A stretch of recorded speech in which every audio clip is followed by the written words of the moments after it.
The morning sun cast long shadows across the military training facility as Sarah Chen stepped out of the transport van, her duffel bag slung over her shoulder. At barely 5 feet 2 inches tall and weighing no more than 110 pounds, she looked almost fragile against the imposing backdrop of the Fort Benning training grounds. The other recruits around her were predominantly male, most standing at least 6 inches taller and carrying significantly more muscle mass. As she surveyed her surroundings, Sarah could feel the weight of curious stares and hear the low murmur of skeptical conversations beginning to form. Sarah had always been different. Growing up in a small town in Oregon, she was the daughter of immigrants who had fled political turmoil in their homeland with nothing but determination and hope for a better future. Her father worked double shifts at a manufacturing plant, while her mother cleaned offices at night to make ends meet. Despite their struggles, they had instilled in Sarah an unwavering work ethic and an unshakable belief that with enough dedication, any obstacle could be overcome. This philosophy would prove crucial in the weeks ahead. The decision to enlist had not been made lightly. Sarah had graduated at the top of her high school class with a full scholarship to study engineering at a prestigious university. However, the financial burden on her family was becoming increasingly difficult to bear, and she felt a calling to serve her country that had given her parents refuge and opportunity. Against the protests of her family and the disbelief of her friends, she had walked into the recruitment office on her 18th birthday and signed her name on the dotted line. Now, standing in the Georgia heat, with sweat already beginning to form on her brow, Sarah wondered if she had made the right choice. The facility was intimidating, with its sprawling complex of barracks, training areas, and obstacle courses stretching as far as the eye could see. Drill sergeants moved through the groups of new arrivals like sharks circling their prey, their voices cutting through the morning air with sharp commands and corrections. Sergeant Martinez was the first to approach Sarah's group. A career soldier with 20 years of experience, he stood well over 6 feet tall, with arms that looked like they could crush a watermelon. His weathered face bore the scars of multiple deployments, and his eyes held the kind of intensity that could make grown men question their life choices. As he walked down the line of new recruits, he stopped directly in front of Sarah, his shadow completely enveloping her small frame. Well, Sergeant Martinez said, his voice dripping with skepticism. What do we have here? Did someone's little sister get lost on the way to cheerleading practice? The comment drew snickers from several of the male recruits standing nearby, and Sarah felt her cheeks burn with embarrassment. However, she kept her eyes forward and her expression neutral, just as she had been taught during the brief orientation session. The sergeant leaned down until his face was inches from hers. I asked you a question, recruit. Are you lost? His breath smelled of coffee and cigarettes, and Sarah could see the doubt written clearly across his features. In his experience, small women rarely lasted more than a few weeks in basic training. The physical demands were simply too great, and the mental pressure too intense. He had seen countless recruits, male and female alike, wash out when they realized that military life was far different from what they had imagined. No, Sergeant, Sarah replied in a clear, steady voice that surprised even herself. I am exactly where I need to be. Her response was met with another round of quiet laughter from the other recruits, but this time Sarah detected something different in their amusement. It was not just mockery, but genuine disbelief that someone so small could possibly believe she belonged in such an environment. Sergeant Martinez straightened up and continued down the line, but Sarah could feel his eyes returning to her throughout the initial briefing. As the morning progressed, the recruits were divided into squads and assigned to their barracks. Sarah found herself bunked with 3 other women, all of whom were significantly larger and more physically imposing than she was. Jennifer Rodriguez was a former college basketball player from Texas who stood nearly 6 feet tall. Amanda Thompson had been a construction worker in Detroit and possessed arms that looked like they could lift a car engine. Lisa Park was a former police officer from California who carried herself with the confidence of someone accustomed to physical confrontation. As they unpacked their belongings and settled into their new living quarters, Sarah became acutely aware of the conversations happening around her. Her bunkmates were polite but distant, clearly uncertain about what to make of their new roommate. The men in the neighboring bays were less subtle in their assessments, openly placing bets on how long she would last before requesting a transfer or simply dropping out altogether. I give her a week, she heard one recruit say as she walked past their door. 2 weeks maximum. The first time we do a real PT session, she's going to realize she's in way over her head. The comment stung, but Sarah had learned long ago to use doubt as motivation rather than allowing it to become a source of discouragement. The first real test came during the initial physical training assessment. All recruits were required to demonstrate their baseline fitness levels through a series of standardized exercises, including push-ups, sit-ups, and a 2-mile run. The requirements were adjusted based on age and gender, but the standards were still demanding for anyone who was not already in excellent physical condition. Sarah had spent months preparing for this moment, waking up at 4:30 every morning to run through her neighborhood before school.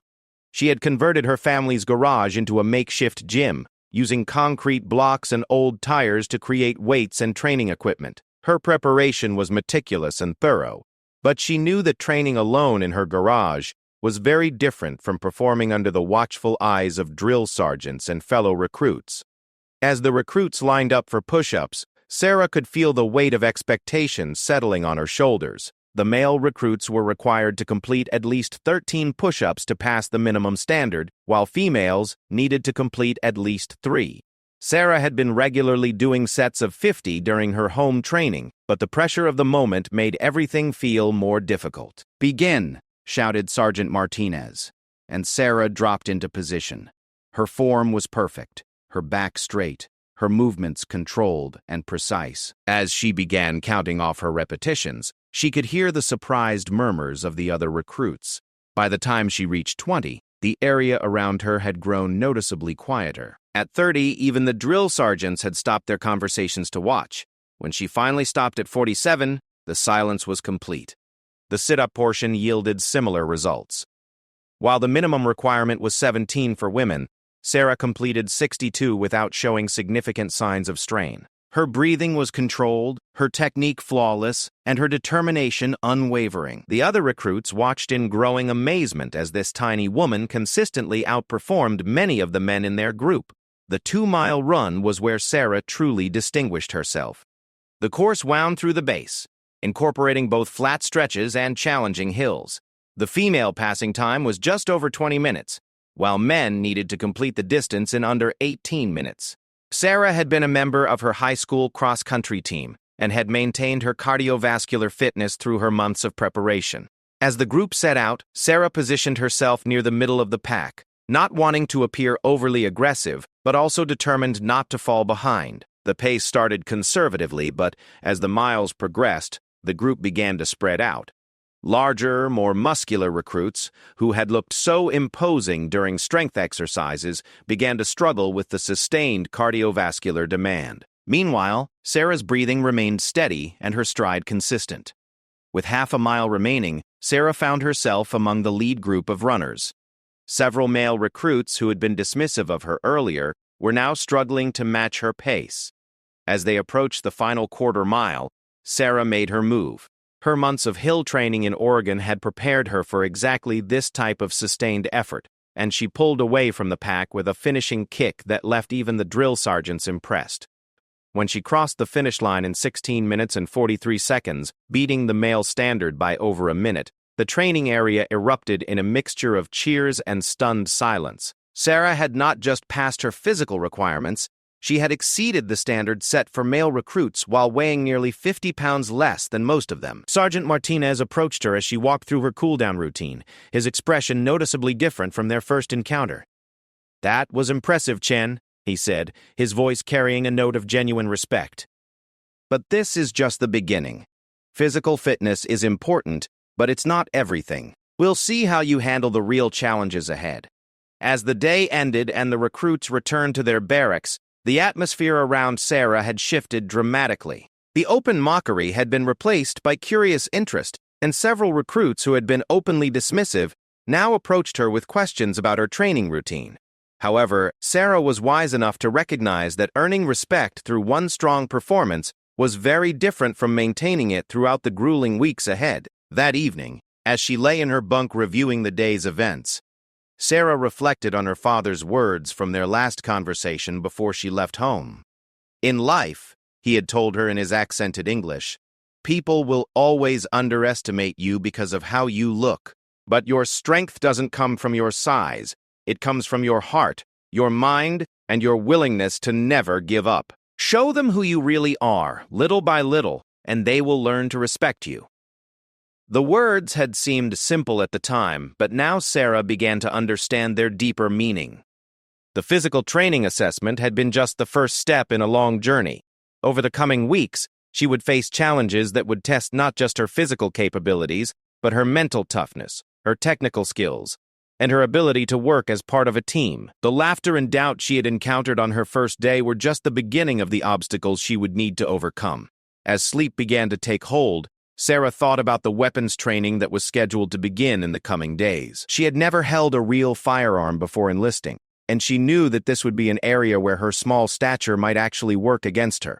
The AR-15 rifles they would be learning to use were designed for average-sized soldiers, and the recoil and weight could potentially be challenging for someone of her build. However, she was determined to approach this new challenge with the same meticulous preparation and unwavering focus that had served her so well during physical training. Little did she know that weapons training would become the arena where she would not only silence her critics once and for all, but establish herself as one of the most naturally gifted soldiers her instructors had ever encountered. The journey ahead would be filled with moments of doubt, triumph, failure, and ultimately a demonstration of skill that would become legendary within the halls of Fort Benning. But that story would unfold in the days to come, as Sarah Chen continued to prove that sometimes the most powerful forces come in the smallest packages, and that determination and preparation could overcome almost any perceived disadvantage. The recruits who had laughed at her on that first day would soon learn that they had made a grave error in judgment, and that the quiet young woman in their midst possessed capabilities that none of them could have imagined. The weapons training facility at Fort Benning was a sprawling complex of indoor ranges, outdoor firing positions, and classroom spaces designed to transform civilians into soldiers, capable of handling military-grade firearms with precision and confidence. The building itself was imposing, constructed of reinforced concrete and steel, with thick walls designed to contain the sound of constant gunfire. As Sarah approached the facility for her first day of weapons training, she could hear the rhythmic crack of rifles echoing from within, a sound that was both thrilling and intimidating. Master Sergeant Williams was the lead weapons instructor, a woman in her mid-40s who had spent over 2 decades in the military. Unlike many of her male counterparts, she had fought tooth and nail for every promotion and assignment, proving herself repeatedly in an environment that had not always been welcoming to women in combat roles. She stood barely 5 feet 6 inches tall, but her presence filled any room she entered. Her reputation for turning raw recruits into expert marksmen was legendary, and her standards were notoriously high. As the recruits filed into the classroom portion of the facility, Sarah noticed that the atmosphere was different from their previous training sessions. The jokes and casual conversation that had become common during other activities were replaced by a more serious, focused energy. Everyone understood that weapons training was where mistakes could have serious consequences, and the drill sergeants had spent considerable time emphasizing the importance of safety and attention to detail. Master Sergeant Williams stood at the front of the classroom, her eyes scanning the assembled recruits with the practiced gaze of someone who had seen thousands of soldiers pass through her program. Behind her was a large display case containing various weapons systems, from pistols to machine guns, each one meticulously maintained and arranged for educational purposes. The centerpiece of the display was an AR-15 rifle, the standard infantry weapon that every recruit would need to master before graduation. "Ladies and gentlemen," Master Sergeant Williams began, her voice carrying easily to every corner of the room, "welcome to weapons training. Over the next 4 weeks, you will learn to handle, maintain, and operate the tools that may one day save your life and the lives of your fellow soldiers. This is not a game. This is not a hobby. And this is not optional. Every single one of you will meet or exceed the standards we set, or you will not graduate from this program." She paused, allowing her words to sink in before continuing. "Some of you may think you already know how to handle firearms because you went hunting with your grandfather or played with toy guns as children. Forget everything you think you know. Military weapons training is about precision, speed, reliability, and muscle memory. You will practice the same movements thousands of times until they become as natural as breathing." The lecture continued for over an hour, covering everything from basic safety protocols to the mechanical operation of various weapon systems. Sarah took detailed notes, filling page after page with diagrams and technical specifications. She had always been a visual learner, and she found herself mentally breaking down each component and understanding how they work together to create a functioning weapon system. When the classroom session ended, the recruits were led to an adjacent room where they would handle their weapons for the first time. The AR-15 rifles were arranged on tables, each one tagged with a serial number and accompanied by a detailed checklist. The weapons looked larger and more intimidating than Sarah had expected, their black metal and polymer construction giving them an undeniably serious appearance. Master Sergeant Williams demonstrated the basic handling procedures, her movements smooth and confident as she picked up one of the rifles and began explaining its various components. This is the M4A1, a variant of the AR-15 platform that serves as our standard infantry weapon. It weighs approximately 6.5 pounds when unloaded, has an effective range of 500 meters, and can fire in both semi-automatic and fully automatic modes. As she spoke, her hands moved over the weapon with practiced ease, pointing out the safety selector, the magazine release, the charging handle, and the various other controls that soldiers needed to master. Sarah watched intently, memorizing not just the location of each component, but also the specific way the instructor's fingers moved as she manipulated the controls. The key to effective weapons handling, Master Sergeant Williams continued, is developing muscle memory. You need to be able to operate this weapon in complete darkness, under stress, when you're exhausted, scared, or injured. The only way to achieve that level of proficiency is through repetition and attention to detail. When it came time for the recruits to handle the weapons themselves, Sarah approached her assigned rifle with a mixture of nervousness and excitement. The weapon felt heavier than she had expected, its weight distributed in a way that made it feel substantial and powerful. As she lifted it, according to the procedures they had just learned, she was struck by the precision of its construction and the way each component seemed to fit perfectly with the others. The first exercise was simple: basic handling and familiarization. The recruits were instructed to practice picking up the weapon, checking that it was safe, and performing basic manipulations like operating the charging handle and safety selector. Sarah approached the task with her characteristic methodical precision, following each step exactly as demonstrated and taking time to understand why each action was necessary. While many of the other recruits struggled with the weight and size of the weapon, Sarah found that her smaller hands actually provided some advantages. She could reach all the controls comfortably, and the weapon's balance point seemed to align well with her center of gravity. However, she also noticed that the recoil spring was quite stiff, and several of the mechanical operations required more strength than she initially possessed. Private Johnson, one of the larger male recruits who had been openly skeptical of Sarah's presence from the beginning, was having his own struggles with the weapons training. Despite his size and apparent strength, he seemed uncomfortable with the precise movements required for safe weapons handling. His hands were too large for some of the controls, and his movements lacked the smooth coordination that effective weapons manipulation required. "Chen!" Master Sergeant Williams called out, causing Sarah to snap to attention.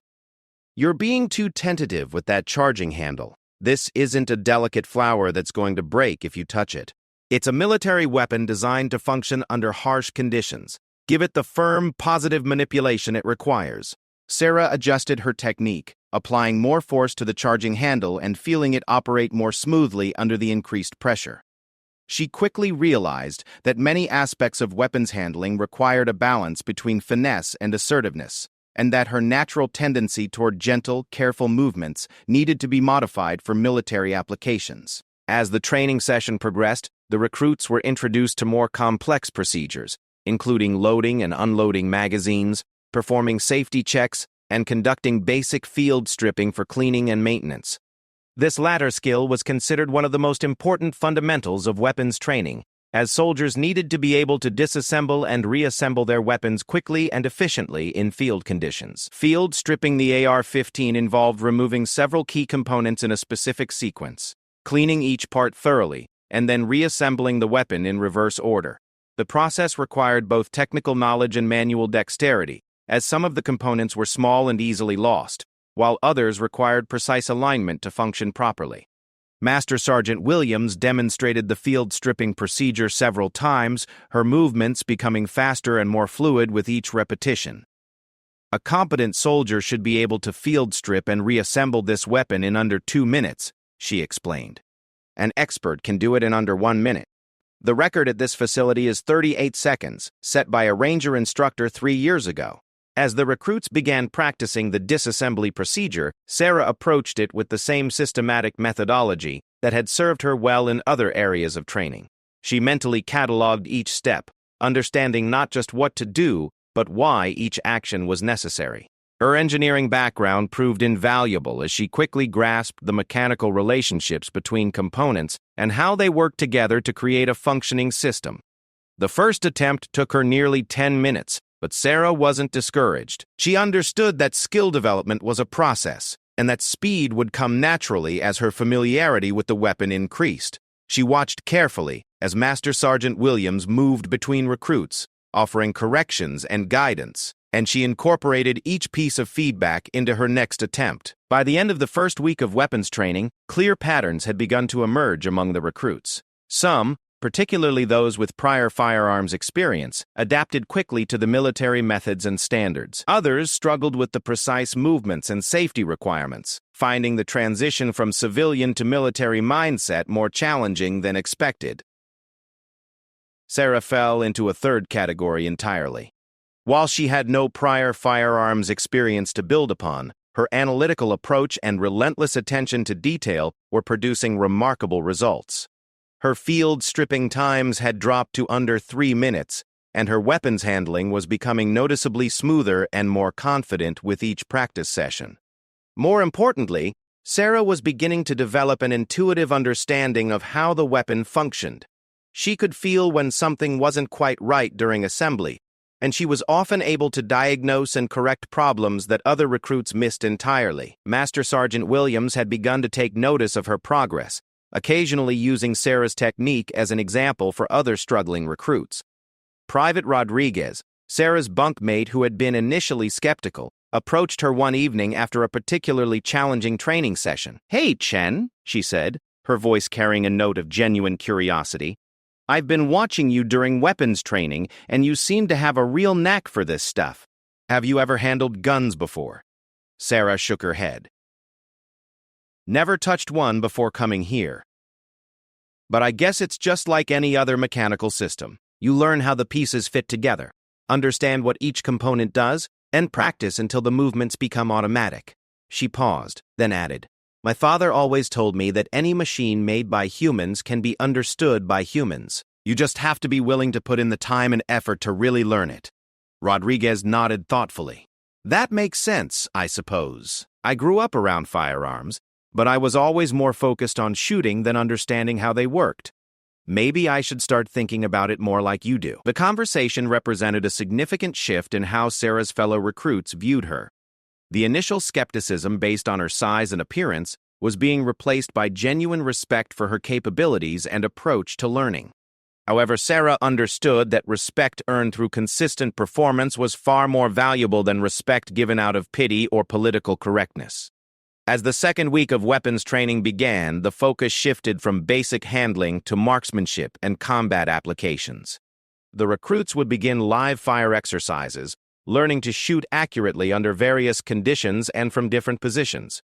This transition represented a new challenge for Sarah, as her small stature and light weight could potentially affect her ability to control the weapon during actual firing.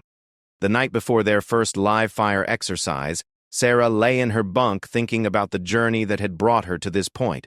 The laughter and dismissive comments from her first day seemed like distant memories now, replaced by a growing sense of confidence and belonging. However, she also understood that the most difficult tests still lay ahead. Live fire training would reveal whether her mechanical aptitude could translate into actual shooting skill, and the advanced training that would follow would push every recruit to their absolute limits. As she drifted off to sleep, Sarah's hands unconsciously went through the motions of field stripping her weapon, her fingers moving through the familiar sequence even without a rifle present.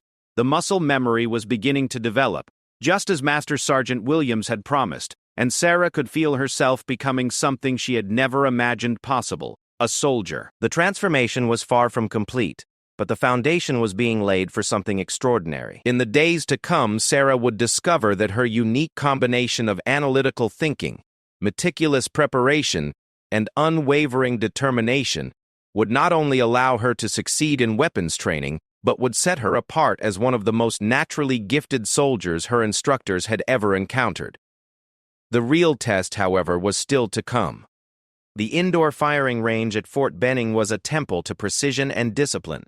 25 lanes stretched out before the firing line, each one equipped with electronic targets that could provide instant feedback on shot placement and grouping. The range was designed to accommodate everything from basic marksmanship training to advanced combat scenarios, with movable barriers, multiple target configurations, and sophisticated lighting systems that could simulate various battlefield conditions.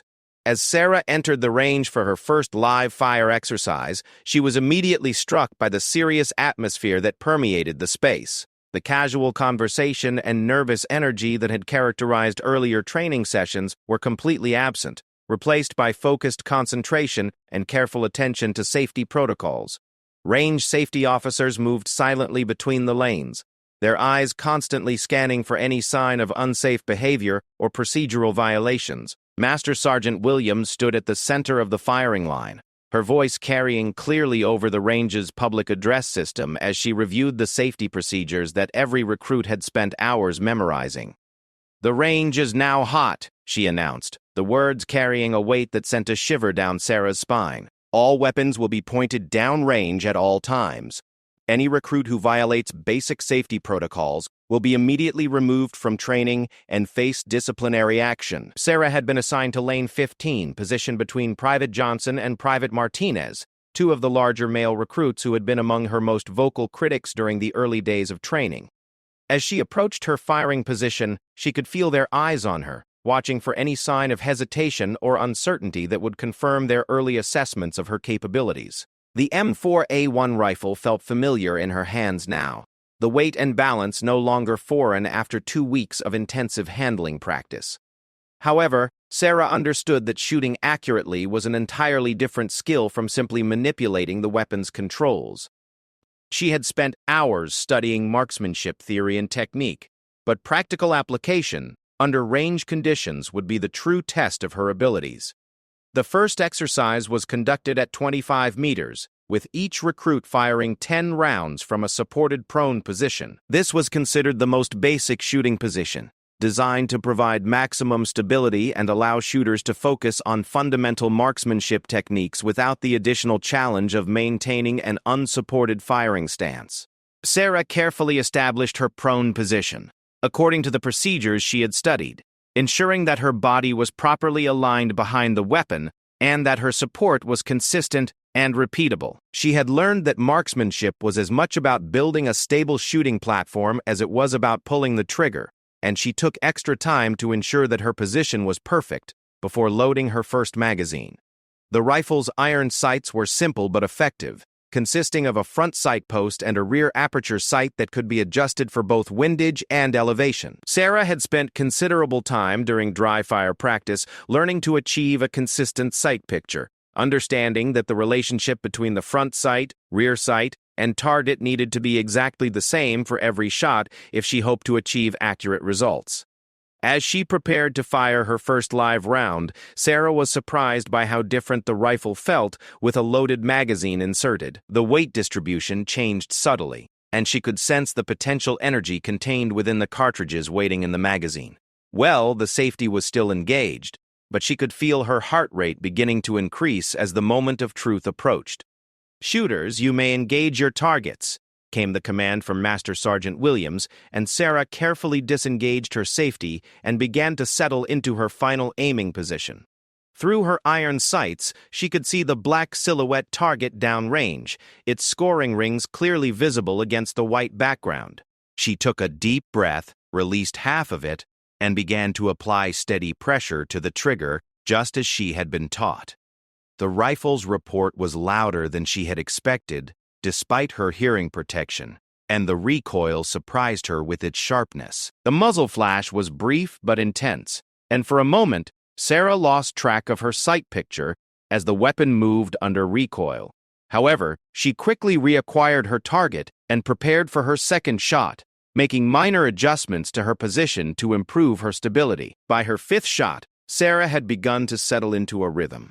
The initial surprise of live fire was wearing off, and she was beginning to focus more intently on the fundamentals of marksmanship that she had studied so carefully. Her breathing became more controlled, her trigger squeeze more consistent, and her follow-through more deliberate. She could sense that her shots were grouping reasonably well, though she wouldn't know the exact results until the targets were retrieved and scored.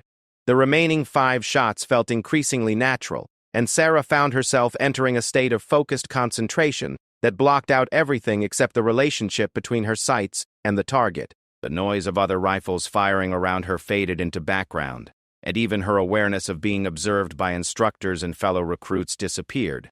There was only the rifle, the target, and the fundamental challenge of placing her shots exactly where she intended them to go. When the command came to cease fire and make weapons safe, Sarah carefully engaged her safety and waited for permission to retrieve her target. Around her, she could hear the excited conversations of other recruits comparing their results and discussing their shooting experiences. Some voices carried notes of satisfaction and accomplishment, while others reflected disappointment and frustration with their performance. The target retrieval revealed results that surprised even Sarah herself. Her 10 shots had produced a group measuring just under 4 inches, with 8 of the 10 shots clustered tightly in the center rings of the target. For a first-time shooter using iron sights at 25 meters, this was considered excellent performance, well above the standards expected for basic qualification. Master Sergeant Williams examined Sarah's target with obvious interest, comparing it to the results produced by other recruits in her lane. "Outstanding work, Chen," she said, her voice carrying genuine approval. "This is some of the best first-time shooting I've seen in my 20 years of instruction. Your fundamentals are solid, and your group size indicates excellent consistency in your shooting technique." The praise felt good, but Sarah was more interested in understanding what she had done right and how she could improve her performance for future exercises. She asked specific questions about sight alignment, trigger control, and position stability, treating the shooting results as data points in an ongoing learning process rather than simply celebrating her success. Private Johnson, shooting in the lane next to her, had produced a group nearly twice the size of Sarah's, with several shots scattered outside the scoring rings entirely.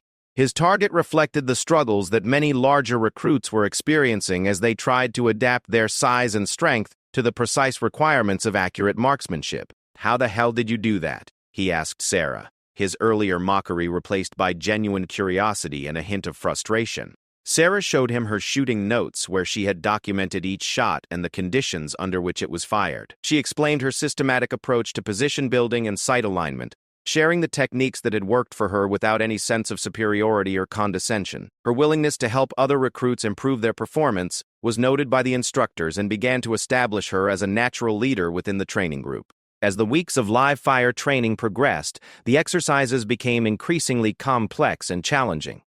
The recruits moved from supported positions to unsupported standing and kneeling positions, fired at multiple distances from 15 to 300 meters, and began learning to engage targets under time pressure and stress. Each new challenge revealed different aspects of marksmanship skill and separated the naturally gifted shooters from those who would need to work harder to achieve minimum standards.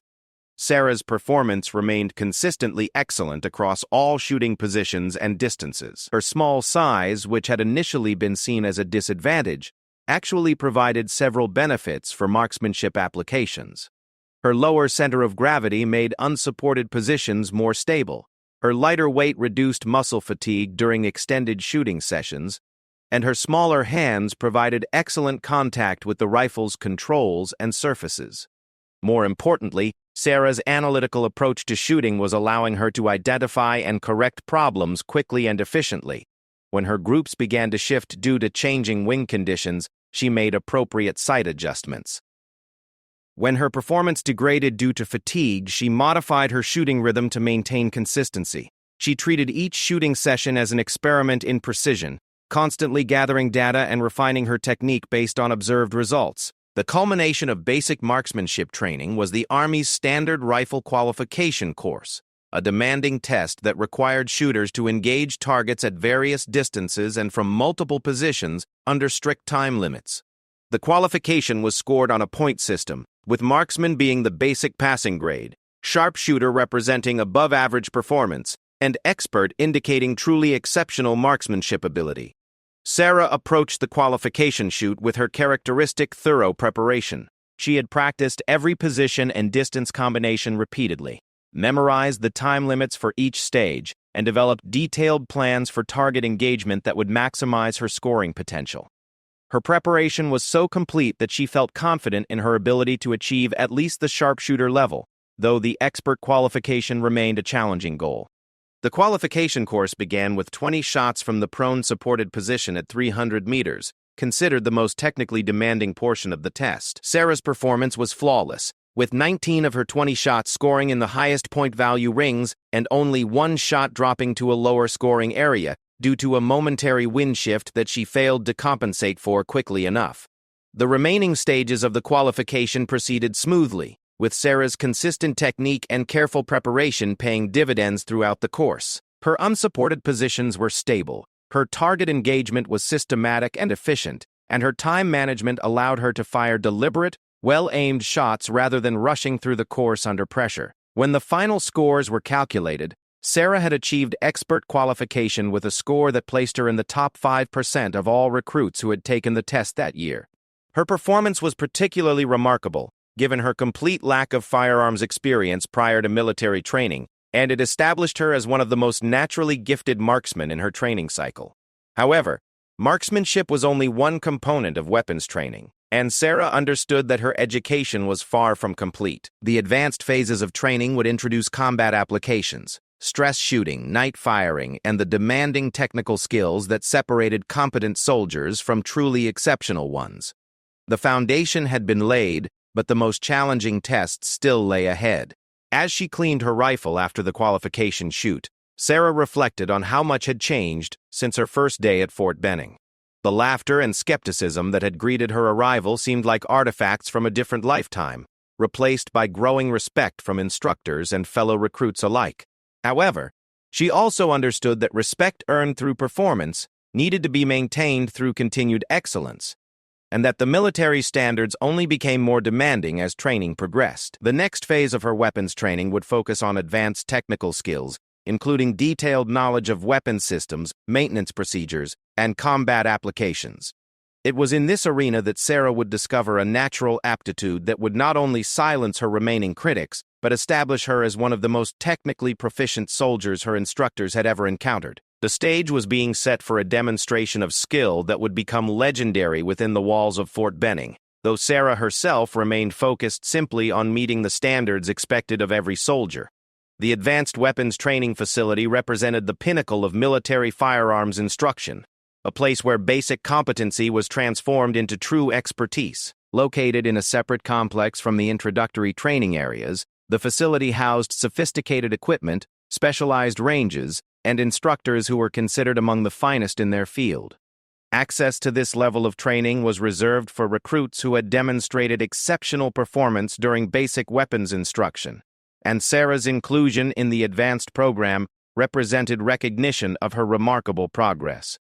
Staff Sergeant Davis was the lead instructor for advanced weapons training, a career soldier whose expertise extended far beyond basic marksmanship into the complex technical and tactical applications of military weapons systems. He had served multiple combat deployments, earned numerous marksmanship awards, and developed training programs that had been adopted throughout the Army. His reputation for identifying and developing exceptional talent was well known, and his standards were legendarily demanding. The advanced program focused on technical mastery rather than basic competency. Students were expected to understand not just how to operate their weapons, but why each component functioned as it did, how different conditions affected performance, and how to diagnose and correct problems under field conditions. The curriculum included detailed study of ballistics, mechanical engineering principles, and maintenance procedures that went far beyond the basic field stripping that all soldiers learned. Sarah approached this new level of training with her characteristic methodical preparation. She had spent her evenings studying technical manuals, mechanical diagrams, and ballistics data, treating each piece of information as part of a larger puzzle that she was determined to solve completely.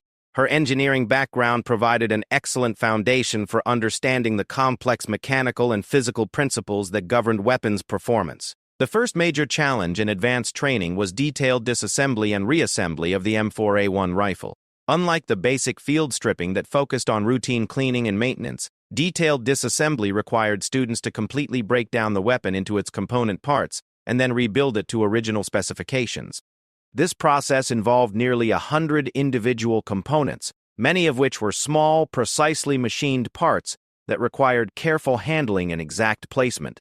Staff Sergeant Davis demonstrated the procedure with the smooth efficiency of someone who had performed it thousands of times. His hands moved over the weapon with practiced precision, removing springs, pins, and mechanical assemblies in a specific sequence that prevented damage to delicate components. This level of disassembly, he explained, is typically performed only by qualified armorers in controlled workshop conditions. However, exceptional soldiers need to understand their weapons at this level of detail to maximize performance and reliability under extreme conditions. As Sarah watched the demonstration, she found herself mentally cataloging each step and understanding the mechanical relationships between components. Her engineering training helped her recognize that many seemingly complex procedures were actually logical sequences based on how the parts interfaced with each other. The trigger mechanism, for example, was essentially a sophisticated lever system designed to provide a consistent, predictable release when specific force was applied. When the students began practicing detailed disassembly, Sarah approached the task with systematic precision.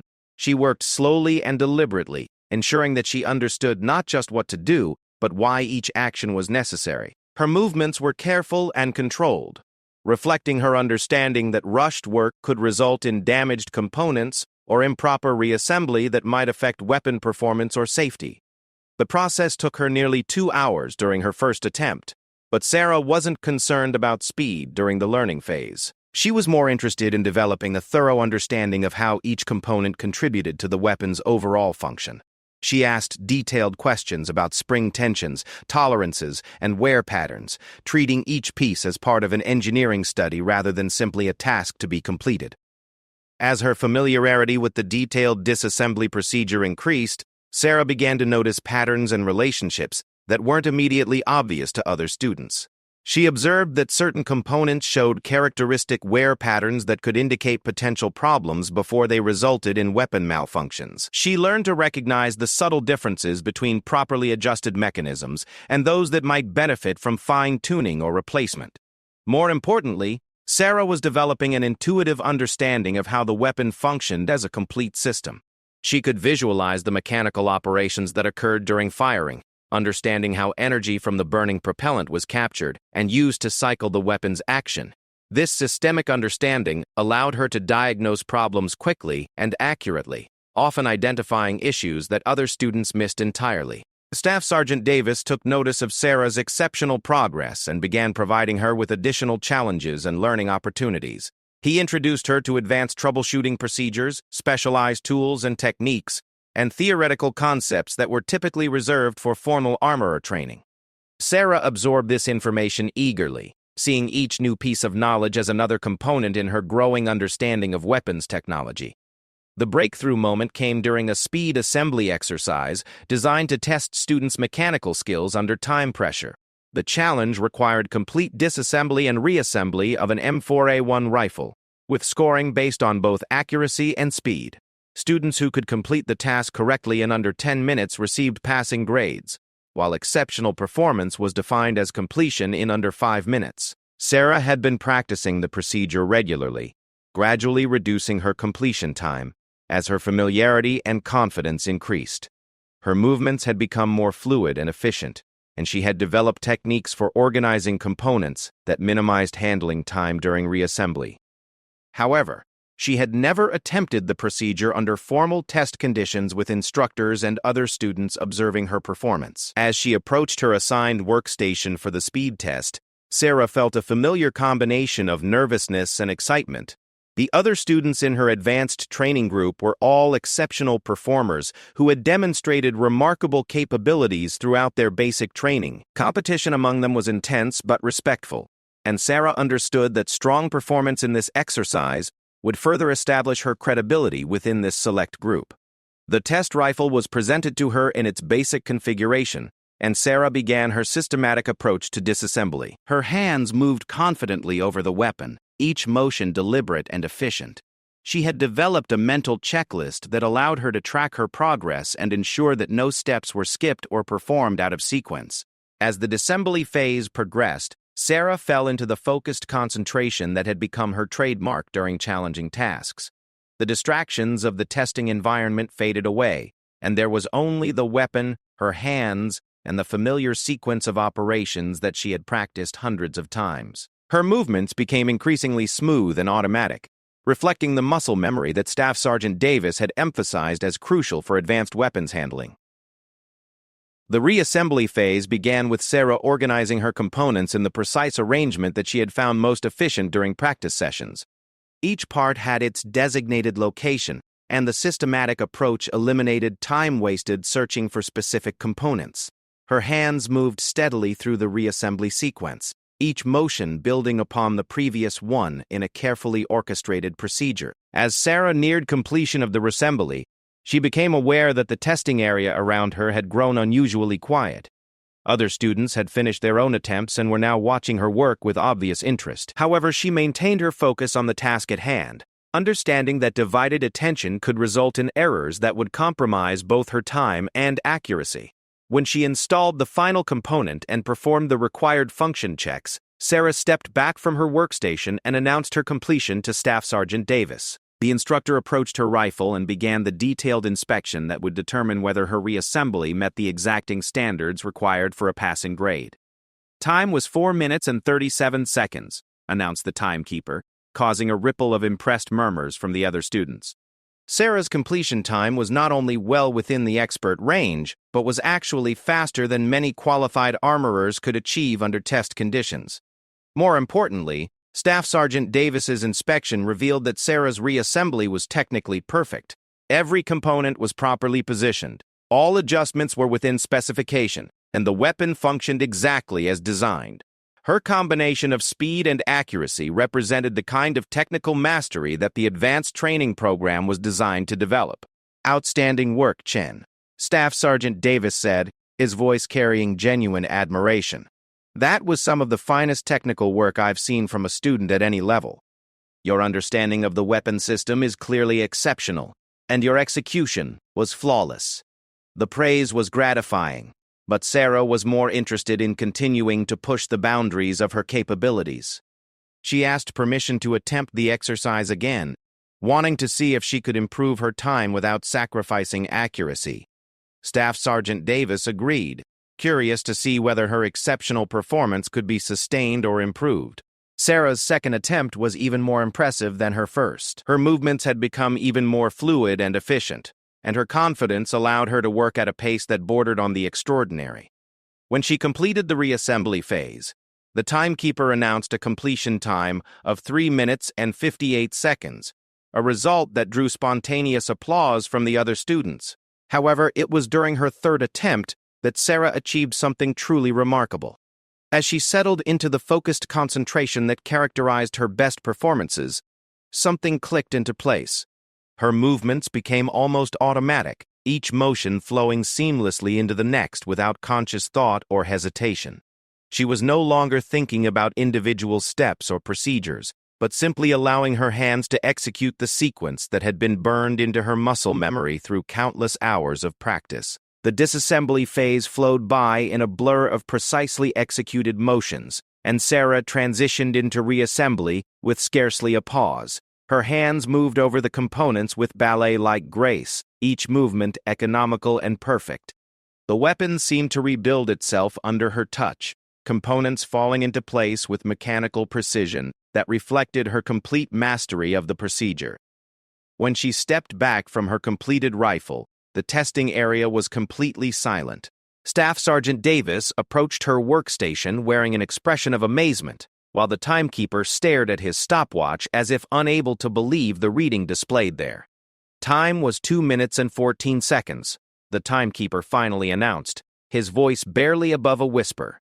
The result was so extraordinary that several people asked him to repeat it, unable to believe that such speed was possible while maintaining technical accuracy. Staff Sergeant Davis's inspection confirmed that Sarah's lightning-fast reassembly was technically perfect in every respect. She had not sacrificed accuracy for speed, but had instead achieved a level of technical mastery that approached the theoretical limits of human performance. Her achievement represented not just exceptional individual skill, but a demonstration of what was possible when natural talent was combined with systematic preparation and unwavering dedication to excellence. Word of Sarah's extraordinary performance spread quickly through the training facility, drawing instructors and advanced students from other programs to witness subsequent demonstrations. Her ability to disassemble and reassemble complex weapon systems with such remarkable speed and accuracy became legendary within the Fort Benning training community, establishing her as one of the most naturally gifted technical soldiers anyone had encountered. However, even more extraordinary challenges lay ahead. The final phase of advanced weapons training would test not just technical skill, but the ability to perform under extreme stress and time pressure.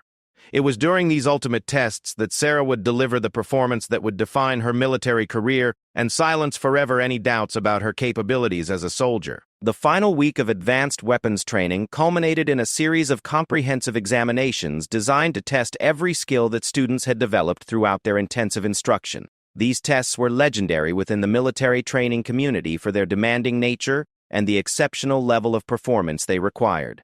Only the most accomplished students were even permitted to attempt the final examinations, and the failure rate was notoriously high even among this select group.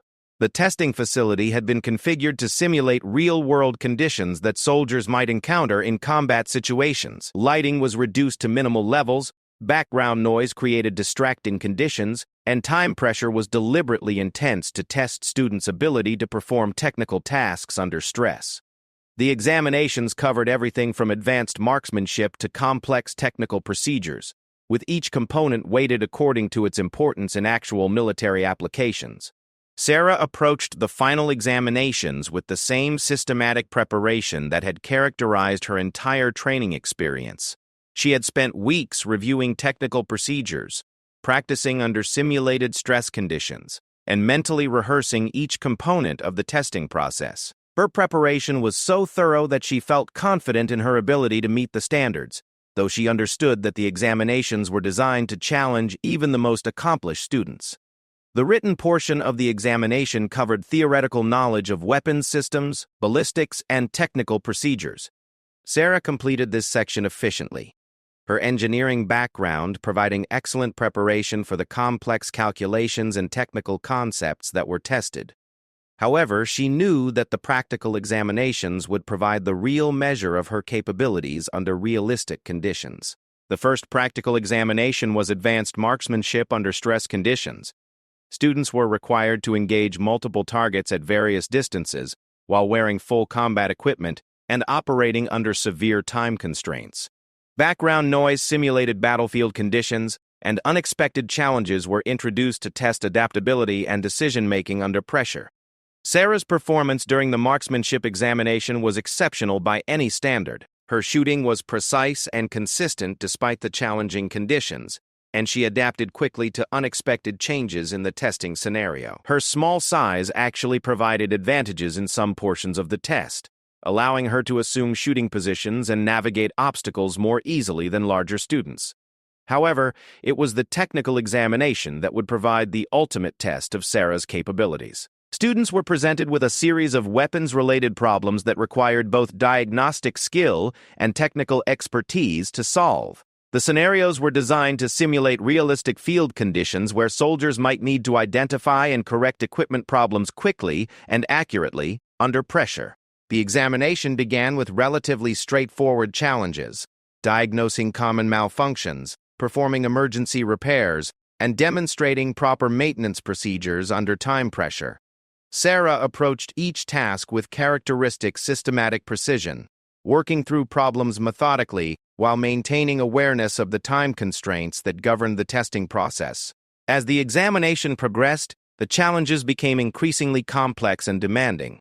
Students were presented with weapons that had been deliberately sabotaged with subtle mechanical problems, required to diagnose issues that might not become apparent until the weapon was actually fired, and challenged to develop innovative solutions to problems that had no textbook answers. Sarah's analytical approach proved invaluable during these advanced challenges. Her ability to understand weapons systems at a fundamental mechanical level allowed her to identify problems that other students missed entirely, and her systematic troubleshooting methodology enabled her to develop effective solutions quickly and efficiently. She treated each problem as an engineering puzzle, applying logical analysis and technical knowledge to develop comprehensive solutions. The final component of the technical examination was the ultimate test of weapons handling skill, a timed disassembly and reassembly exercise performed under extreme conditions. Students were presented with an M4A1 rifle and required to perform complete disassembly, detailed cleaning, and perfect reassembly while wearing gloves, working in reduced lighting, and operating under intense time pressure. This exercise was considered the most demanding portion of the entire examination process. The combination of technical complexity, time pressure, and difficult working conditions had defeated many outstanding students over the years. Success required not just technical knowledge and manual skill, but the kind of mental toughness and focus that separated truly exceptional soldiers from merely competent ones. As Sarah prepared for this ultimate challenge, she was aware that many of her fellow students, instructors, and even some visiting personnel had gathered to observe her performance. Word of her extraordinary technical abilities had spread throughout the training facility, and there was considerable interest in seeing whether she could maintain her exceptional standards under the most demanding conditions possible. The testing rifle was presented to her in standard configuration, and Sarah began her systematic approach to the disassembly process. The heavy gloves made fine manipulation more difficult, and the reduced lighting forced her to rely more heavily on tactile feedback and muscle memory. However, she had anticipated these challenges during her preparation and had practiced extensively under similar conditions. As she began the disassembly sequence, Sarah felt herself entering the state of focused concentration that had become her signature during demanding technical tasks. The distractions of the testing environment faded away, and her awareness narrowed to include only the weapon, her hands, and the familiar sequence of operations that she had performed countless times.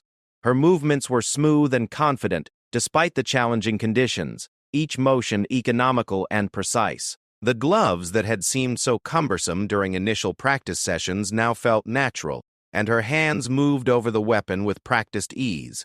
The reduced lighting that might have slowed other students was not a significant obstacle for someone who had developed such complete familiarity with the mechanical systems she was manipulating. The cleaning phase was performed with characteristic thoroughness, Sarah's attention to detail ensuring that every component was properly maintained according to military standards. Even under time pressure, she understood that shortcuts during cleaning and inspection could result in reliability problems that might have serious consequences in actual combat situations. As she transitioned into the reassembly phase, Sarah's movements became even more fluid and automatic. Her hands seemed to move independently of conscious thought, placing components with mechanical precision that reflected hundreds of hours of dedicated practice. The weapon rebuilt itself under her touch with almost magical efficiency, each part falling into place exactly where it belonged. The observers around the testing area had grown completely silent, watching Sarah's performance with obvious amazement. Even the instructors, who had seen thousands of students attempt this examination over the years, were clearly impressed by the level of skill and efficiency that she was demonstrating under such challenging conditions. As Sarah neared completion of the reassembly process, she became aware that something extraordinary was happening. Her movements had achieved a level of efficiency and precision that exceeded even her own expectations, and the timing felt perfectly synchronized despite the pressure of the examination environment. Every motion flowed seamlessly into the next, creating a performance that bordered on artistic in its technical perfection. When she installed the final component and stepped back from her completed rifle, the testing area remained silent for several long moments. Staff Sergeant Davis approached her workstation, wearing an expression of frank amazement, while the official timekeeper stared at his stopwatch, as if unable to process the reading displayed there. "Ladies and gentlemen," the timekeeper finally announced, his voice carrying clearly through the silent facility, "the official time for complete disassembly and reassembly is 1 minute and 58 seconds. The announcement triggered an eruption of spontaneous applause from everyone present, including instructors who had maintained strict professional demeanor throughout years of examinations. Sarah's performance had achieved something that many had considered theoretically impossible. She had broken the 2-minute barrier for complete disassembly and reassembly under examination conditions. Staff Sergeant Davis conducted his inspection with obvious anticipation, knowing that technical accuracy was even more important than speed in determining the ultimate value of the performance. His examination was thorough and detailed, checking not just proper assembly but also the quality of cleaning and maintenance that Sarah had performed during the timed exercise. "Perfect," he announced after completing his inspection. "Technically perfect in every respect. This represents the finest weapons handling performance I have witnessed in over 20 years of military instruction. Chen, you have achieved something truly extraordinary here today." The significance of Sarah's achievement extended far beyond simply passing an examination. Her performance had set a new standard for weapons technical proficiency that would be discussed and remembered for years to come. More importantly, it represented the culmination of a remarkable transformation. From a small, inexperienced recruit who had been dismissed and mocked by her peers into one of the most technically accomplished soldiers her instructors had ever encountered. As word of Sarah's extraordinary performance spread through the training facility and beyond, she began to receive inquiries from specialized military units that were always seeking personnel with exceptional technical capabilities. Her combination of analytical intelligence, manual skill, and ability to perform under pressure made her an ideal candidate for assignments that required the highest levels of weapons expertise. However, Sarah remained focused on completing her basic training and earning her place as a regular soldier rather than seeking special recognition or assignments.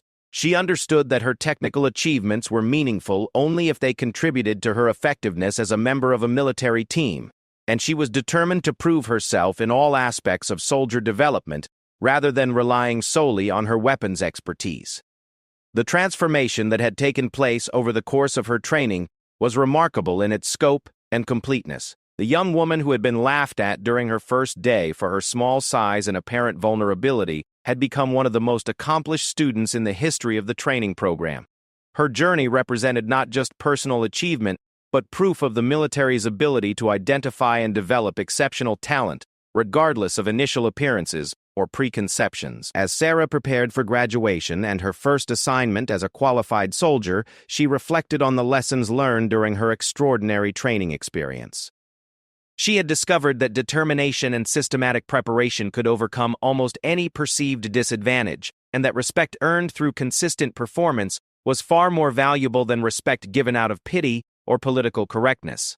Most importantly, she had learned that true strength came not from physical size or intimidating appearance, but from the courage to face challenges directly, the wisdom to prepare thoroughly, and the persistence to continue improving even after achieving apparent success. These lessons would serve her well throughout her military career as she continued to face new challenges and opportunities to demonstrate that exceptional capability could indeed come in unexpected packages. The recruits who had laughed at her during those first difficult days had learned valuable lessons of their own about the dangers of making assumptions based on appearance and the importance of recognizing talent in all its forms.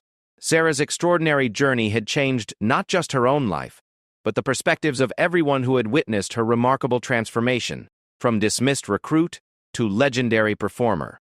Her story would be told and retold in military training facilities for years to come, inspiring future generations of soldiers to look beyond surface appearances and recognize the potential for greatness that exists in the most unlikely places.